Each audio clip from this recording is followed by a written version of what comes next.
তরুণ ও নতুন উদ্যোক্তা যারা রয়েছেন, নতুন বিজনেস শুরু করবেন, তাদের উদ্দেশ্যে আমার দুটি কৌশল। এই দুটি কৌশল আপনার সেই নতুন বিজনেসের প্রথম দিক থেকে আপনি যদি প্রয়োগ করেন, তাহলে আপনার সেই বিজনেসে অনেকটাই সেল বেড়ে যাবে।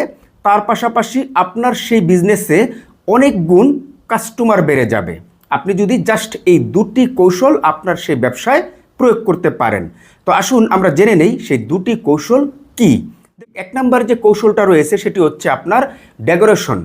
অনেকেই আপনার যখন নতুন বিজনেস শুরু করে তখন এই ডেকোরেশন নিয়ে অনেক খামখেয়ালিপনা করে, তুচ্ছ তাচ্ছিল্য করে, অবহেলা করে। কেন?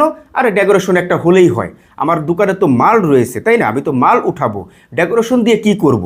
কিন্তু সে জানেই না যে একটি ডেকোরেশনের উপরে একটি ব্যবসা 90% দাঁড়িয়ে থাকে। একটি ডেকোরেশনের উপরে এতটাই গুরুত্বপূর্ণ। আপনি ধরেন একটি কাপড়ের বিজনেস শুরু করবেন, এখন আপনি ভাবতেছেন যে ছাতামাতা দিয়ে একটি ডেকোরেশন করে আমি কাপড় উঠিয়ে ফেলবো। এই ভাবনাটাই ভুল। আপনাকে সেই কাপড়ের বিজনেসটা করার জন্য, আপনার কাপড়ের ব্যবসার জন্য আপনি যে পুঁজিটা নিয়েছেন, ফর এক্সাম্পল ধরেন 5 টাকা, আপনি ডেকোরেশনের পিছনে 2 টাকা খরচ করুন। তাহলে কি হবে? আপনার ওই ডেকোরেশনের জন্য ইউজ পরিমাণ কাস্টমার আপনার সেই ব্যবসায়িক প্রতিষ্ঠানে আসবে, কারণ দূর থেকে অনেক সুন্দর লাগবে আপনার সেই ব্যবসায়িক প্রতিষ্ঠানটা। আর এই সুন্দরটা আপনি কি মাল দিয়ে করলেন? না, আপনি মাল দিয়ে করতে পারলেন না, আপনি আপনার সেই ডেকোরেশন দিয়ে আপনি করলেন। মনে রাখবেন যে একটি মেয়ে যদি আপনি সুন্দর করে যদি সাজান, তাহলে সবাই সে মেয়ের দিকে তাকায়। আপনি যদি একটি মেয়েকে যদি অসৌন্দর্য করে রাখেন, সেই মেয়েটার দিকে কিন্তু কেউ তাকাবে না। আপনার ডেকোরেশন যখন অত্যন্ত সুন্দর হবে, তখন সাধারণ কাস্টমাররা ঘন ঘন আপনার ব্যবসায়িক প্রতিষ্ঠানে যাবে, কারণ আপনি একটি ম্যাগনেট সেট করেছেন আপনার ব্যবসায়িক প্রতিষ্ঠানে এই ডেকোরেশনের মধ্য দিয়ে। আর যখন ঘন ঘন আপনার ব্যবসায়িক প্রতিষ্ঠানে কাস্টমাররা যাবে, তখন আপনার সেল বেড়ে যাবে। এবং 2 নম্বরে যে কৌশলটা রয়েছে সেটি হচ্ছে আপনার পরিপাটি ডিসপ্লে। দেখুন, এই পরিপাটি ডিসপ্লেটা অনেকেই বুঝতে পারে না, আর যার ফলে আপনার সেই ব্যবসায়িক প্রতিষ্ঠানে কাস্টমার আসে না এবং অনেক গুণে সেল কমে যায়। আপনি যখন একটি ব্যবসা শুরু করলেন, ফর এক্সাম্পল আমি একটু বুঝাই, ধরেন আপনি একটি কাপড়ের ব্যবসা করতেছেন, আপনার দোকানে 5 জন কাস্টমার এখন আসলো। এখন আসার পরে অনেক কাপড় চোপড় একদম হাতিয়ে টাতিয়ে এলো মেলো করে শেষ করে ফেলছে। মানে আপনি ওই 5টি কাস্টমারকে কাপড় দেখিয়েছেন, তারা দেখা গেলো যে হাতিয়ে টাতিয়ে কাপড় ক্রয় করেছে, বাট দেখা গেলো যে অনেক এলোমেলো করে ফেলছে, তাই না? এখন আপনি ওই যে এলোমেলো কাপড়টা, ওটা আপনি সাথে সাথে ঠিক করলেন না, ওইভাবে রেখে দিয়েছেন।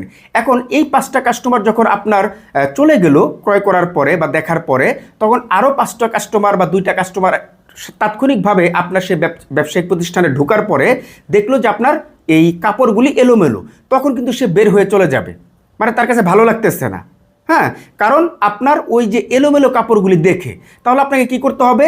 ওই 5টা কাস্টমার যখন তাৎক্ষণিকভাবে চলে গেল, তাৎক্ষণিকভাবে আপনাকে ওই যে এলোমেলো কাপড়গুলি তাৎক্ষণিকভাবে সুন্দরভাবে সাজিয়ে ফেলতে হবে বা ডিসপ্লে আকারে নিয়ে যেতে হবে, যাতে নেক্সট কাস্টমার এসে আপনার সেই কাপড়ের দোকানটা এলোমেলো না পায় বা আপনার সেই কাপড়গুলি এলোমেলো না পায়। ঠিক আছে, সুন্দর একটি ডিসপ্লে যাতে সে দেখতে পারে। আপনি কাঁচামালের ব্যবসা করেন, ধরেন একজন মানুষ আপনার দোকান থেকে মাত্র 2 কেজি পটল ক্রয় করেছে, একদম হাতিয়ে টাতিয়ে বেছে টেসে মানে ঘেটে ফেলছে একদম। ঠিক আছে, তো এখন আপনি ওই যে পটলটা সে যে ক্রয় করলো, আপনি পটলটা ঠিক করে রাখলেন না। তো ঠিক করে না রাখার কারণে আমি যখন আবার আপনার দোকানে গেলাম, তখন দেখলাম যে ওই পটলটা একদম ঘেটে মেটে আওলা জওলা করে শেষ করে ফেলছে। তাহলে আমি পটলটা ক্রয় করব না, আমি পটলটা আরেক দোকান থেকে ক্রয় করব। তাহলে কি করতে হবে আপনাকে? আপনার ওই যে ব্যক্তিটা বা যে কাস্টমারটা আপনার পটলটা ক্রয় করে নিয়ে চলে গেল, তাৎক্ষণিকভাবে আপনার সেই পটলটা ঠিক করে ফেলতে হবে, সুন্দর আকারে ডিসপ্লে করতে হবে। ঠিক আছে, এটাকে বলে আপনার পরিপাটি ডিসপ্লে। ডিসপ্লে যখন আপনি সুন্দর করবেন, তখন আপনার সেল বেড়ে যাবে, কাস্টমার বেড়ে যাবে। ডিসপ্লে যদি এলোমেলো হয়, আপনার প্রোডাক্টগুলি যদি আপনি সুন্দরভাবে যদি সাজিয়ে না রাখেন, তাহলে আপনার প্রোডাক্ট সেল হবে না, আপনার কাস্টমারও বাড়বে না। সর্বশেষ আপনাদের উদ্দেশ্যে বলবো, আপনারা যদি এরকম বিজনেস কৌশল সম্পর্কিত নতুন নতুন ভিডিও চান, তাহলে অবশ্যই আমার এই ভিডিওর কমেন্ট বক্সে কমেন্ট করে আমাকে জানাবেন। তাহলে আমি আপনাদের জন্য নতুন নতুন বিজনেস কৌশল সম্পর্কিত ভিডিও নিয়ে হাজির হব। যেই ভিডিওগুলি আপনারা যদি দেখেন, তাহলে আপনাদের বিজনেস লাইফে বিজনেস অনেক গ্রো করতে পারবেন। এবং আপনি যদি আমার পেজে নতুন হয়ে থাকেন তাহলে অবশ্যই আমার পেজটি ফলো দিয়ে আমার পাশেই থাকবেন এরকম নতুন নতুন বিজনেস রিলেটেড ভিডিও দেখার জন্য।